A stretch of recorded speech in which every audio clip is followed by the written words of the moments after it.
Namaste to all of you. In this video we are going to do exercise 13.4. So let's start. So the first question is here. Okay. अब ये exercise करने से पहले आप surface area sphere hemisphere कैसे find करते हैं वो वीडियो ज़रूर देखिएगा. आपको ये एक्सरसाइज बहुत इजी लगेगी. ठीक है, वो इससे पहले वाली वीडियो में मैंने बहुत अच्छे से एक्सप्लेन किया है. तो चलिए फर्स्ट क्वेश्चन देखते हैं. Find the surface area of the sphere of radius given है. ठीक है, रेडियस गिवन है, इट मीन्स आप डायरेक्टली फॉर्मूला यूज़ करिए. Surface area of the sphere होता है 4πr². ठीक है, बहुत सिंपल सा फॉर्मूला है 4πr². ठीक है, फर्स्ट पार्ट में रेडियस 10.5 है तो लिखिए 4 × 22/7 × 10.5 × 10.5. तो आपका आंसर यहाँ पे आ जाएगा 7 से ये कैंसिल हो जाएगा. 7 1s and then you will get 5 here. So this will be 88 × 1.5 × 10.5 and then you will multiply. So the answer will be 1386 cm². बहुत इजी है. आपको डायरेक्ट फार्मूला यूज़ करना है, वैल्यू पुट करनी है यहाँ पे रेडियस की और आंसर आपको मिल जाएगा. सेकंड पार्ट में क्या है 5.6, सेम वही कंडीशन है. Third part is 14 centimetre. तो यहाँ पे आप 4π वही फार्मूला यूज़ करेंगे 4 × 22/7 × 14 × 14. ठीक है, सो 7 2s कैंसिल. तो आंसर यहाँ पे क्या है 22 4s 88 × 14 2s 28. बस आप इसको मल्टीप्लाई करिए और फिर चेक करिए कि आपका आंसर क्या है. तो इसको मल्टीप्लाई करने पे आपका आंसर कुछ आएगा 2464 cm². ठीक है, इसी तरीके से आप यहाँ पे सेकंड पार्ट के लिए चेक कर सकते हैं 5.6 सेंटीमीटर. इसका आंसर मुझे कमेंट सेक्शन में बताइए कि इसका आंसर आपने क्या फाइंड किया है. Now question number 2. Find the surface area of the sphere of diameter 14 centimetre. अब देखिए आपके पास क्या है, डायमीटर दे रखा है. तो ऑब्वियसली डायमीटर अगर दिया है तो रेडियस निकालने का फॉर्मूला क्या होता है, diameter is what, twice of radius होता है. तो अगर आप रेडियस निकालेंगे तो diameter upon 2 which is 14 centimetre upon 2. सो आपको क्या मिलेगा 7 सेंटीमीटर. ठीक है, अब यहाँ पे सरफेस एरिया का फॉर्मूला यूज़ करिए 4πr² और सरफेस एरिया फाइंड कर दीजिए. सो 4 × 22/7 और रेडियस यहाँ पे क्या है 7 × 7. तो 7 7 cancelled, you will get 88 × 7. So your answer will be 6. Okay, then 5 will be carry, then 56 and 5 616 cm². कितना सिंपल है ये. इसी तरीके से आप इसके बाकी के पार्ट्स भी कर सकते हैं. जैसे 21 सेंटीमीटर है. ठीक है, तो ऑब्वियसली इसका रेडियस क्या होगा, इसका हाफ हो जाएगा 21/2. ठीक है, विच विल बी 10.5 सेंटीमीटर. ठीक है, अब आप इसका सरफेस एरिया फाइंड कर लीजिए 4πr² यूज़ करके.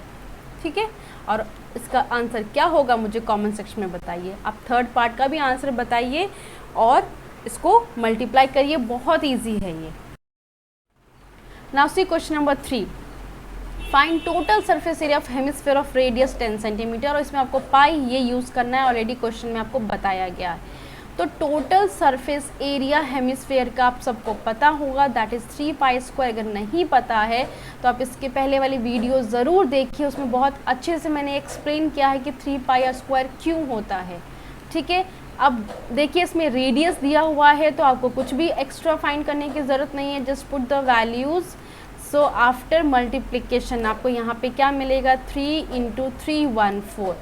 तो आपका आंसर हो जाएगा 246 ये cm². ठीक है, कितना सिंपल क्वेश्चन था. Now question number 4. The radius of spherical balloon increases from 7 centimetre to 14 centimetre as air is being pumped into it. So find the ratio of surface areas of the balloon in 2 cases. ये बहुत ही अच्छा question है, ध्यान से देखिए. जैसे suppose करिए balloon पहले इस शेप में था तो इसका रेडियस यहाँ पे है 7 सेंटीमीटर. अब जब इसमें एयर पंप्ड किया है तो बलून का शेप इंक्रीज़ हो गया है और इसकी रेडियस भी ऑब्वियसली इंक्रीज़ हो गई है 14 सेंटीमीटर.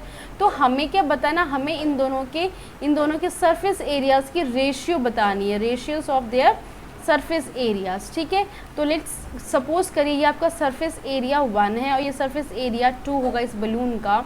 तो दिस विल बी SA1/SA2. ठीक है, तो ये क्या हो जाएगा 4π r1 स्क्वायर करते कि 2 रेडियस है, और 4 पाई r2 स्क्वायर। तो यहाँ पे आपको क्या मिल जाएगा, 4 pi cancel, r1 is what 7 का स्क्वायर एंड 14 यहाँ पे है, सो 14 का स्क्वायर।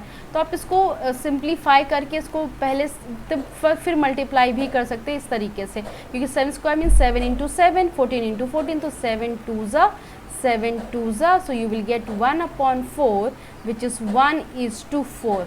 मिल गया आपको रेशियो। बहुत सिंपल क्वेश्चन है ये। अगर आपको क्वेश्चन समझ नहीं आया तो आप कमेंट सेक्शन में फिर से बताइएगा, ये बहुत ईजी क्वेश्चन है। नेक्स्ट क्वेश्चन देखते हैं। Question number 5. A hemispherical bowl made of brass has inner diameter 10.5 cm. अब देखिए इसमें इनर डायमीटर मीन्स ये है कि इसके 2 सर्कल होंगे, ठीक है, आउटर एंड इनर, इस तरीके से होता है। जैसे अगर हेमिस्फेरिकल बाउल है तो उसकी कुछ थिकनेस होगी, तो उन्होंने यहाँ पे थिकनेस को लेकर आपको बताया हुआ है, ठीक है, इस तरीके का है। तो ये इनर रेडियस आपको दिया हुआ है, दैट इज़ डायमीटर है 10.5 सेंटीमीटर। तो हमें पहले यहाँ पे इनर रेडियस फाइंड करना पड़ेगा, ठीक है। सो इनर रेडियस विल बी 10.5/2, तो आपको क्या मिलेगा 5.25 सेंटीमीटर, ठीक है। Cost of tin plating it on the side at the rate of this, यानी कि आपको ऑब्वियसली कर्व सरफेस एरिया निकालना है, ठीक है। सो कि ऊपर से आपका ओपन है और आपको सिर्फ इनसाइड वाला सरफेस एरिया निकालना है, तो वो आपका कर्व सरफेस एरिया ही होता है। तो हेमिस्फेयर का कर्व सरफेस एरिया होता है 2 पाई स्क्वायर, ये भी मैंने बताया है वीडियो में, आप ज़रूर देखिएगा। So this will be 222/7 into r square, means ये हो जाएगा 5.25 इंटू 5.25, ठीक है। अब देखिए इसको मल्टीप्लाई करेंगे, सो यू विल गेट, ये 7 से कैंसिल हो जाएगा, 7 0 डेसिमल, 7 7 ज़ा 49 एंड दिस विल बी 5 ज़ा, सो 2 इंटू 22 इंटू 0 डेसिमल 75 इंटू 5.25, ये आपको मल्टीप्लाई करिए। मल्टीप्लाई के बाद इसका आंसर आएगा 173.25 सेंटीमीटर स्क्वायर। अब देखिए यहाँ पे कॉस्ट कैसे गिवन है, कॉस्ट आपको गिवन है कॉस्ट ऑफ 100 सेंटीमीटर स्क्वायर, यहाँ पे गिवन है ₹16। तो पहले आप फाइंड करेंगे कॉस्ट ऑफ 1 सेंटीमीटर स्क्वायर, 1 के लिए यूनिटरी मेथड यूज़ करेंगे, तो 16/100 हो जाएगा। अब आप कॉस्ट फाइंड करेंगे फॉर 173.25 सेंटीमीटर स्क्वायर के लिए, तो आप क्या करेंगे 16/100 को मल्टीप्लाई करेंगे 173.25 के लिए, इसके बाद आपका जो आंसर आएगा वो आपका होगा कॉस्ट। सो आपका कॉस्ट आ गया है 27.72। बहुत सिंपल क्वेश्चन है ये। Now question number 6, find the radius of sphere whose surface area is 154 centimetre square. अब यहाँ पे आपको रेडियस फाइंड करना है जिसमें आपको सरफेस एरिया दिया हुआ है। तो सरफेस एरिया का फॉर्मूला आप सबको पता है, that is 4 pi r square, ठीक है। ये भी बहुत अच्छा क्वेश्चन है। तो यहाँ पे सरफेस एरिया है 154, 4 इंटू पाई 22/7 इंटू रेडियस आपको फाइंड करना है। तो चलिए हम मल्टीप्लाई करते हैं, तो 154 यहाँ पे 7 इससे मल्टीप्लाई हो जाएगा और यहाँ पे हो जाएगा 88 r square. So this will B 154 into 7 करेंगे, तो आपको अगर आप इसे मल्टीप्लाई नहीं करते तो उसको ऐसे ही रहने दीजिए, क्योंकि यहाँ पे 88 से वैसे भी ये डिवाइड होगा पहले, सो 88 से डिवाइड होगा, this will B r square. तो ये 22 4 ज़ा 22 7 ज़ा हो रहा है ये, ठीक है। तो यहाँ पे आपको क्या मिल जाएगा 7 into 7/4 is equals to r square. अब देखिए स्क्वायर को इधर शिफ्ट करेंगे तो स्क्वायर रूट में जाएगा, 7 into 7/4 which is equal to r। 7 into 7 तो ऑब्वियसली 17 आ गया, और 4 2 का स्क्वायर है, सो 2 आ जाएगा, this will be your r। So r क्या होगा सेंटीमीटर में, सो 7/2 centimetre will be your radius. बहुत ईजी था ये, यहाँ पे बस स्क्वायर रूट वाला कॉन्सेप्ट आपको पता होना चाहिए। Now question number 7, the diameter of the moon is approximately 1/4 the diameter of the earth, find the ratio of their surface areas. बहुत ध्यान से आप ये क्वेश्चन देखिएगा। क्वेश्चन में ये कह रहा है कि सपोज करिए ये मून है, तो जो मून का डायमीटर है ना वो अर्थ के डायमीटर से 1/4 है, यानी कि ये सोचिए अर्थ का डायमीटर 4 टाइम्स हो गया मून के मून के डायमीटर से। तो अगर आप यहाँ पे लिखते हैं let diameter of the earth, अगर आप अर्थ के डायमीटर को डी लेट कर रहे हैं या D1 लेट करिए, तो ये लेट्स डी लेट करते हैं सिर्फ, ठीक है। मैं इसको इरेज कर देती हूँ। तो यहाँ पे आप सिर्फ डी लेट कर रहे हैं, सो दैट विल बी, मैंने यहाँ पे डी लेट कर लिया है, ठीक है। So diameter of the moon, moon का डायमीटर क्या हो जाएगा, D/4, क्योंकि क्या है 1/4 है, ठीक है। तो 1/4 मतलब समझ आई गया होगा आपको, यानी कि जो अर्थ का डायमीटर होगा वो मून के डायमीटर से 4 टाइम्स है, और मून का डायमीटर क्या है 1/4 है अर्थ के डायमीटर से। तो अगर आप यहाँ पे रेडियस कैलकुलेट करते हैं, रेडियस ऑफ द अर्थ, तो डायमीटर अर्थ का d है, तो यहाँ पे रेडियस R1 में ले लेती हूँ, तो क्या हो जाएगा D/2, बहुत ईजी है। इस तरीके से अगर मैं यहाँ पे रेडियस फाइंड करूँ, रेडियस ऑफ द मून, तो आप ये देखिए मून का डायमीटर क्या है D/4, तो रेडियस के लिए डायमीटर को क्या करते हैं 2 से डिवाइड करते हैं, तो यहाँ पे हम इसको 2 से डिवाइड करेंगे, तो D/4, आपको पता है इसका मल्टीप्लिकेशन होके ये रेसिप्रोकल 1/2 हो जाएगा। इसी तरीके से हम फ्रैक्शन को डिवाइड करते हैं, सो दिस विल बी D/8। तो ये होगा रेडियस होगा इसका मून का, ठीक है। आई होप आपको ये कैलकुलेशन समझ आ गया होगा। अब आपको इसमें रेशियो निकालना है इनके सरफेस एरियाज़ का, यानी कि let's take surface area of moon upon surface area of the earth, ठीक है।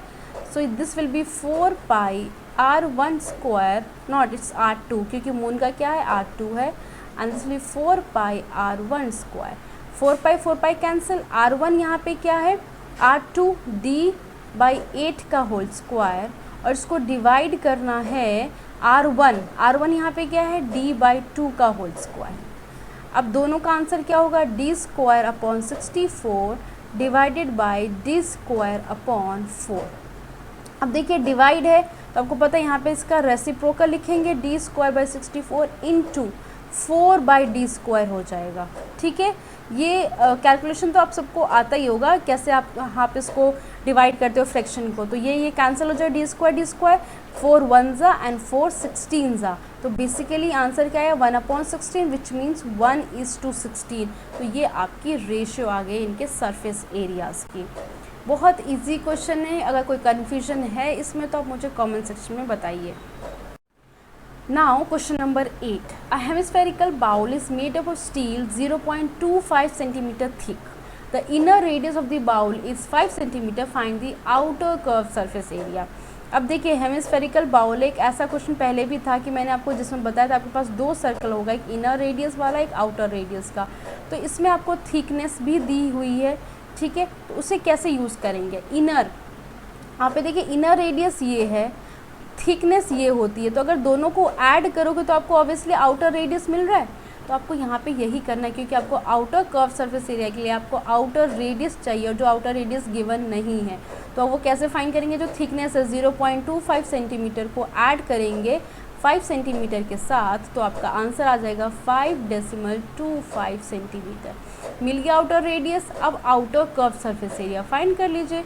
So outer curve surface area will be 4 pi R square, not 4 पाई क्योंकि हेमिस्फेरिकल है तो 2 हो जाएगा, 2 पाई R square, and which will be 2 into 22/7 into 5.25 into 5.25। अब देखिए, अब इसको मल्टीप्लाई करिए और इसका आंसर फाइंड करिए। सो दिस विल बी 7 से कैंसिल होगा, 7 0 7 5 और इसका आंसर भी कुछ आएगा 173.25 सेंटीमीटर स्क्वायर आफ्टर मल्टीप्लिकेशन। तो आंसर मल्टीप्लाई करिए और चेक करिए कि आपका ये आंसर आया है या नहीं आया है। No the last question of this exercise is, last question भी है और बहुत इंपॉर्टेंट भी है। A right circular cylinder just encloses a sphere of radius r, find. अब ये कुछ इस तरीके का यहाँ पे स्फीयर है इस सिलेंडर के अंदर, जिसमें इसकी जो रेडियस है, ये रेडियस और यहाँ से रेडियस, ठीक है। तो आप ये देखेंगे, अगर यहाँ से मैं ये रेडियस देखूँ, ये रेडियस और ये रेडियस, तो आपको ये दोनों रेडियस फॉर्म क्या करेंगी, डायमीटर। तो बेसिकली जो इसका डायमीटर है वो सिलेंडर का क्या कंसिडर किया जाएगा, हाइट, वेरी गुड। तो यानी कि जो डायमीटर है will be the height of this cylinder, ठीक है। तो diameter is what, twice of radius which is equals to height. तो हमने यहाँ पे सिलेंडर की हाइट फाइंड कर ली है। अब चलिए सरफेस एरिया पहले स्फेयर का निकालते हैं। तो रेडियस आर है तो सरफेस एरिया क्या हो जाएगा, 4 पाई आई आर स्क्वायर, बस सिंपल 4 पाई आर स्क्वायर। अब सेकेंड पार्ट कैसे करेंगे, curve surface area of the cylinder. Curve surface area cylinder का क्या होता है, 2 pi r h. So 2 into pi into r, h क्या है यहाँ पे 2r जो हमने हाइट फाइंड किया है, तो ये हो जाएगा 4 pi r square after multiplication. बस इसमें आपको इसलिए हाइट की ज़रूरत थी। अब देखिए थर्ड पार्ट, थर्ड में आपको रेशियो फाइंड करना है फर्स्ट और सेकंड का। तो दोनों का आंसर जो आया है 4 पाई आर स्क्वायर है, इसका भी 4 पाई आर स्क्वायर है, तो यानी कि आपकी 1/1 आ जाएगी विच इज़ रेशियो इज़ 1:1। बहुत सिंपल क्वेश्चन था ये, बस आपको लगेगा कि हार्ड सा है लेकिन बहुत इजी क्वेश्चन है। तो आई होप आपको इस एक्सरसाइज के सारे क्वेश्चन समझ आ गए होंगे। कोई कन्फ्यूजन है तो आप मुझे कमेंट सेक्शन में पूछ सकते हैं। इस वीडियो को लाइक, शेयर और चैनल को सब्सक्राइब ज़रूर करिए।